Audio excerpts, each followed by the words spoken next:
পঞ্চগড় শহর থেকে ৪ কিলোমিটার পশ্চিমে ঐতিহাসিক মিরগড়ের কতোয়া নদীর কোল ঘেঁষে গড়ে তোলা হয়েছে মিরগড় ইকো পার্ক।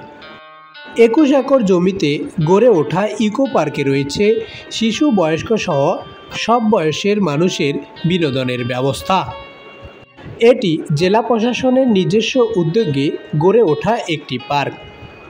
এই ইকো পার্কটির প্রবেশ মূল্য ৩০ টাকা। জানা গেছে, পঞ্চগড় জেলার নামকরণে ৫ গড়ের অন্যতম ঐতিহাসিক হচ্ছে মিরগড়। এখানকার কতোয়া নদীর তীরে পরিত্যক্ত বিশাল জমিতে এই ইকো পার্কটি গড়ে উঠেছে। পার্কটিতে রয়েছে শিশুদের জন্য বিভিন্ন ধরনের রাইডস।